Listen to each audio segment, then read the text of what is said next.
And now it falls upon me to talk about Ignace François Martin, Denis de Chalmette, his half-brother, Pierre Denis de la Ronde, and another distinguished descendant of the ancienne population, Jacques-Philippe Villere. So I'm happy to be able to do that. There's been a biography written of Villere by his descendants, his direct lineal descendant, Sidney Villere. I regret to say nothing has ever been done about Chalmette or his half-brother, Denis de la Ronde. For instance, how many St. Bernardians realize that the ruins in the median of St. Bernard Highway of de la Ronde House, which we call the Packington ruin, how many people realize that Chalmette and Denis de la Ronde were half-brothers? Very few of us. So let's first begin with Chalmette. Chalmette was born in New Orleans in 1755. Can you imagine that? Our community of Chalmette is named for a living, breathing person. His family came from Nouvelle-France.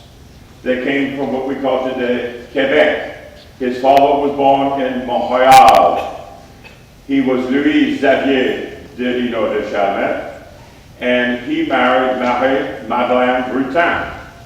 Now, Marie-Madeleine Brutin was the daughter of François Brutin, and I hope I'm not boring you with all this. And Ignace François Brutin was an engineer. He came to Louisiana in the 1720s. He was at Natchez during the Natchez Massacre and survived it. Came to New Orleans, returned to New Orleans. He was the architect extraordinaire of 18th century French New Orleans. And his building, the Couvent des Ursulines, the Ursuline Convent on Charter Street, which he designed in 1745, is the oldest documented structure standing in the Mississippi Valley. I had the great good pleasure many years ago of visiting the French archives and seeing copies of the original plans. So one of his daughters was Marie-Madeleine Brutin. She married Louis Xavier Denis de Chalmette. As I said, he was born in Montreal, Canada. Chalmette became an officer ultimately in the service of Spain. He remained here after Louisiana became Spanish. His father died when he was very young, and his mother married a second time, Pierre Denis de la Ronde. So that's the connection, one of the connections. So together these boys were reared and they became military people. Chalmette fought in the Galvez expedition. The Galvez expedition was led by Bernardo de Galvez, and that was Spain's way of contributing to America's independence, though in truth what Spain was doing was trying to strike back at Great Britain and trying to prevent Great Britain from having a foothold in the Mississippi Valley. But in any event, so he fought there. He actually fought in the Battle of Mobile in 1780. He was a very, very down-to-earth person from all of the family accounts. The service records in Spain describe him as a person of good application, good valor, and very good to his rank. He ultimately became a captain in the Spanish service, and in 1790, he was posted to the Arkansas Post, which was near the Mississippi River, and there he was the commandant. His wife was Victoire Vorgine de Nuismont. Victoire Vorgine came from a family who had been very active in Louisiana. Her father, Etienne de Vorgine, had been the commandant at one time at Natchitoches. So she was very familiar with the wilderness. But if she thought that Natchitoches was a wilderness, when she went to Arkansas, she was very, very unhappy. And one of the letters that French cousins of mine have preserved in our family archives who are Marigny descendants. One of those letters is written to Jeanne d'Etremont de Marigny, who was Bernard de Marigny's mother. And she writes, "Oh, I'm just so worried. My sons are running barefoot, and my girls are just beside themselves. I don't know what we're going to do."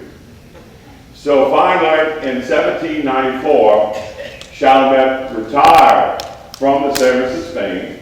He made a great deal of money, or a considerable amount of money, in fur pelts. And so with that money, he purchased property below New Orleans, along the Mississippi River. He also purchased property below New Orleans in the St. Bernard settlement, at what we would call today Toca Village. And first he began cultivating indigo, but when he came here, when he returned to Louisiana, this was right at the beginning of the birth of the sugar industry. So very early on, he became a sugar planter. In 1805, he began purchasing what would become the Chalmette plantation. That plantation stretched 22 arpents along the Mississippi River by a depth of 80 arpents, because there was a right of double concession that was given to him. Not to him, but to the people who had owned the tract previously by the French. Because, of course, in those days, indigo was the major cash crop, but then almost of equal importance was the lumber crop in the cypress swamps behind the land that was cultivated. So in any event, in 1813, Chalmette purchased the uppermost part of what we call today the Chalmette plantation. And that has a very interesting history.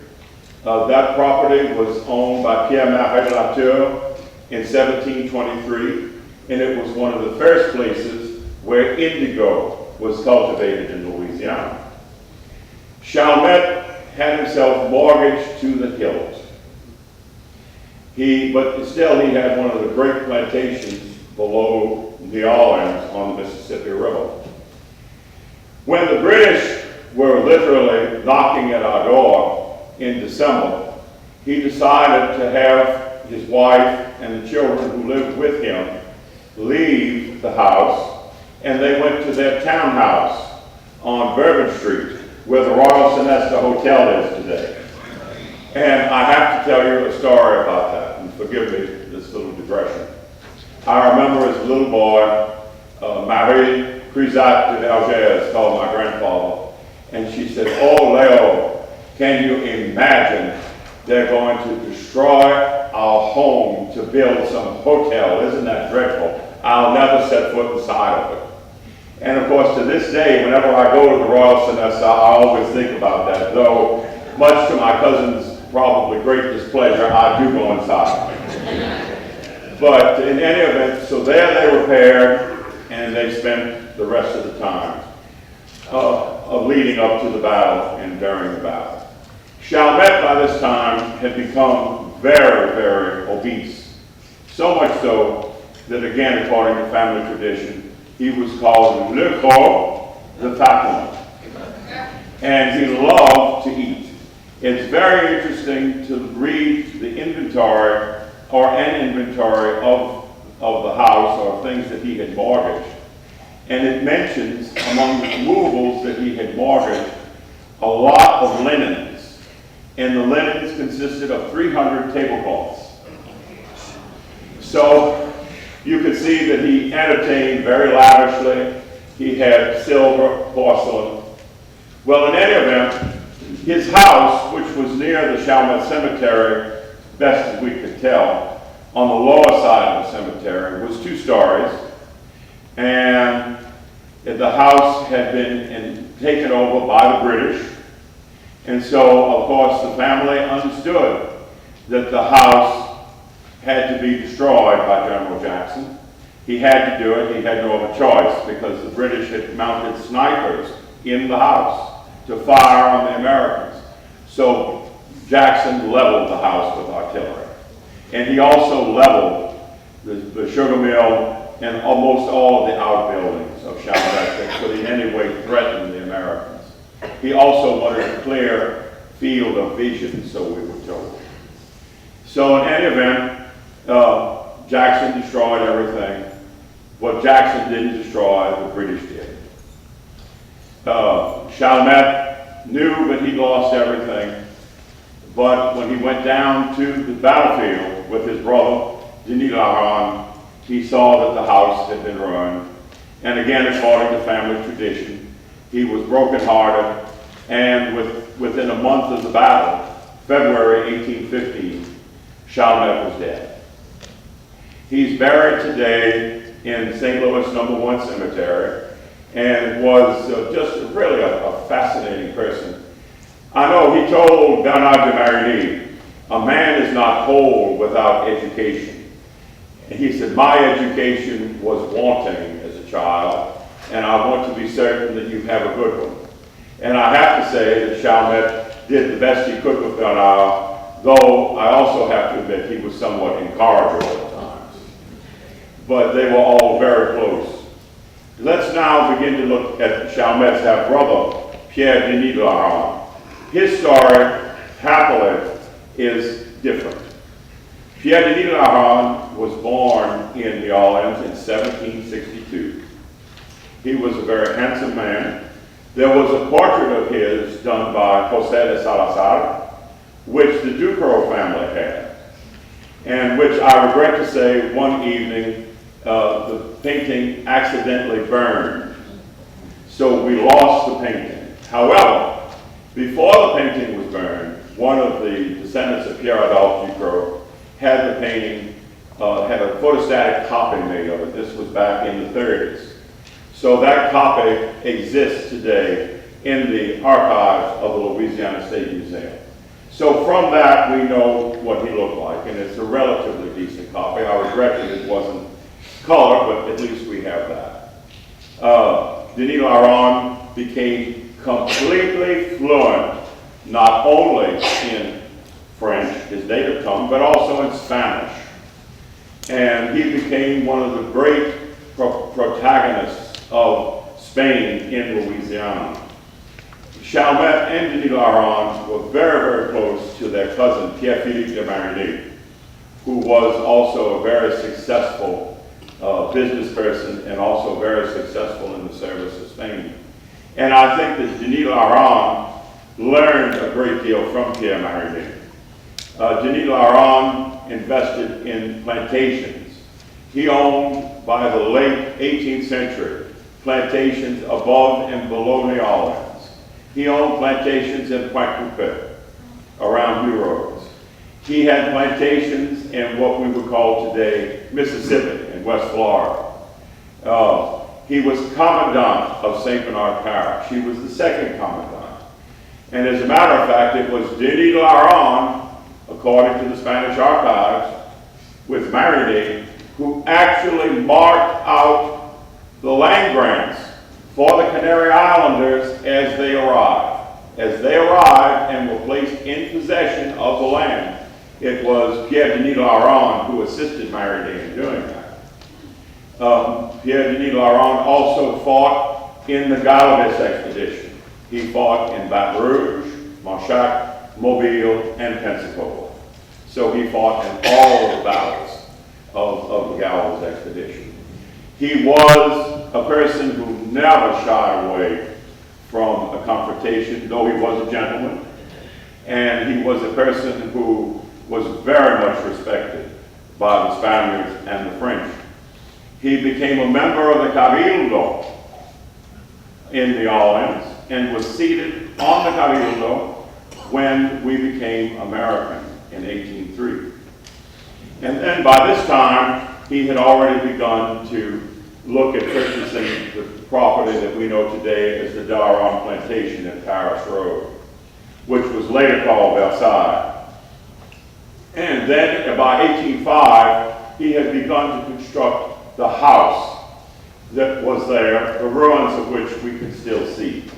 Now, Sam Wilson oftentimes conjectured that the design of the house was influenced by his grandfather's architectural work. But it was something that Sam could never prove, but something that nevertheless I always thought was very interesting. And we do know that Denis de la Ronde was very interested in architecture and design. And he was also something of a cartographer as well. Denis de la Ronde was elected to serve as a member of the first Constitutional Convention of the state of Louisiana. He was elected to that position in 1812, and he was elected as a representative of the Paroisse de Léon, Orleans Parish, because of course in 1812, this was Orleans Parish. This did not become St. Bernard Parish until 1817 by legislative act. He also was very involved in the state militia. And by the time of the Battle of the Orleans, he was colonel commanding the 3rd Regiment of Louisiana Militia. That regiment was a reconstitution, if you will, of the Volunteers of the Mississippi. The Volunteers of the Mississippi was a militia regiment established by the Spaniards. And it was formed in 1792, and so he assumed the command of it when we became American. And of course, by the time of the Battle of the Orleans, he had been drilling the people who belonged to this regiment. And not only were there St. Bernard Canary Islanders who belonged to it, but also sugar planters such as the Andre family, and then all of the men who were capable of bearing arms below New Orleans in Plaquemine Parish, what we call Plaquemine today. So that you see many of the names, La France, Ragas, many of these names that we still know today, living here, were all members of that 3rd Regiment. And then of course, when Villere, Gabriel Villere, who we'll speak about a little bit later, went to New Orleans with Duccio de la Croix, who spoke English very well, to tell Jackson that the British had landed. It was Denis de la Ronde who was given the assignment, one of the ones given the assignment, to go and meet the British December 23rd, 1814, because they had landed next to his plantation. So no one was better qualified to know about all that than he. And of course, he marched on the plantation and that night, and then many of probably the majority of the members of the 3rd Regiment of Louisiana Militia. I don't have the muster roll in front of me. It's in the National Archives. Most of them were taken prisoner, and it's noted on the muster rolls. So that's why the pay was interrupted. Afterwards, Denis de la Ronde continued fighting in the battle. And then, of course, after the battle, he was faced with terrible turmoil. Fortunately, unlike his half-brother, his house had not been destroyed. But it had largely been plundered. All of his outbuildings were badly damaged or destroyed. And so he had a colossal problem to contend with. And of course, he also had a very large family, and he had a wife, Hyland Gerbois. The Gerbois had lived on the West Bank and had owned a great deal of property in the vicinity of Barataria, among other places. So, unfortunately, he had to call in all of his debts, which were quite considerable, because he loaned money. He was very much the opposite of Chalmette. Chalmette was the bon vivant in many ways, who loved to dine and who loved to live well, who loved elaborate hunting parties. Denis de la Ronde, on the other hand, was very meticulous in planning everything that he did, very meticulous in watching his finances, really a study in discipline.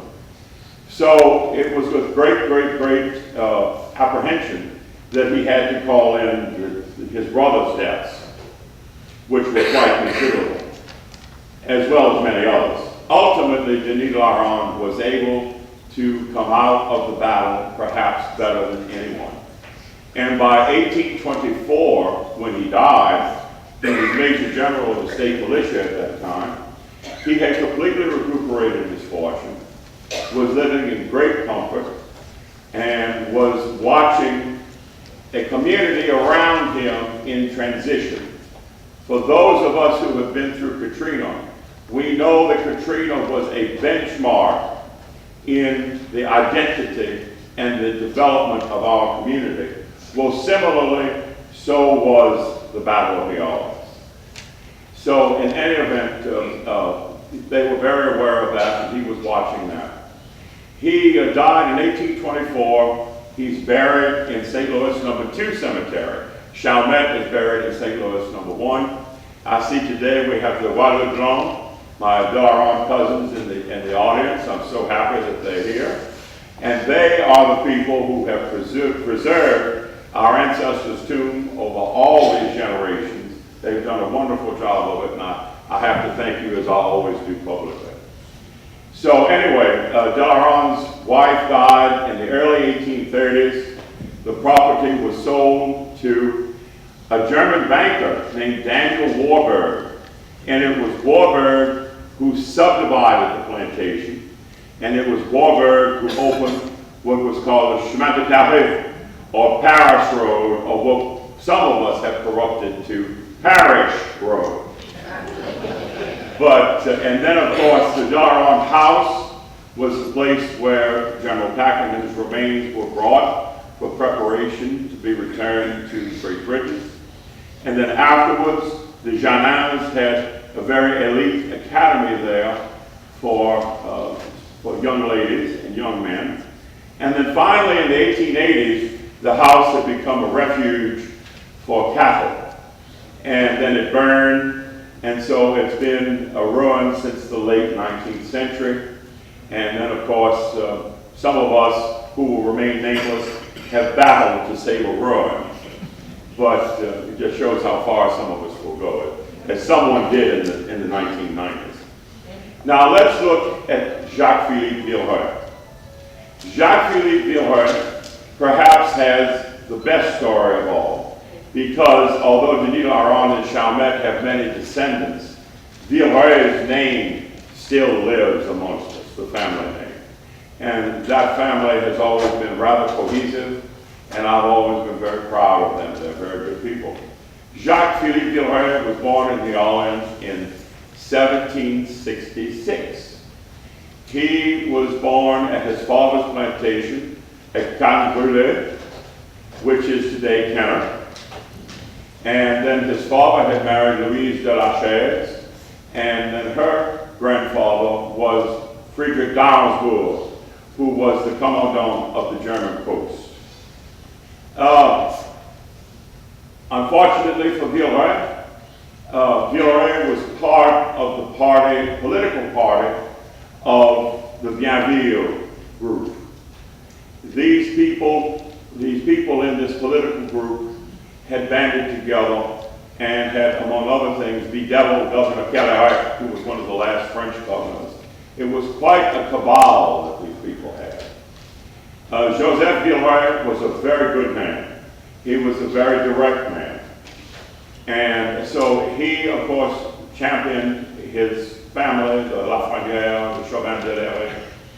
And so he ultimately led a contingent of Germans into New Orleans to get rid of Huyot, Governor Antonio de Huyot, who was our first Spanish governor.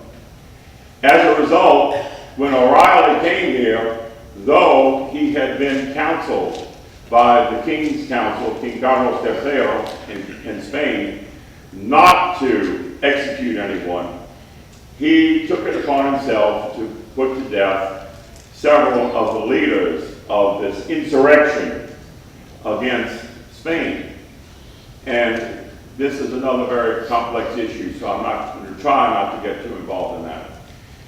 The story I've read in the Spanish archives, and knowing the Villeres as I do, and knowing that I have the same temper, I'm ashamed to say, the story that the Spaniards said was that while they had Joseph Villere, aboard the ship, interrogating him, he became so enraged that he had a fit of apoplexy and dropped dead.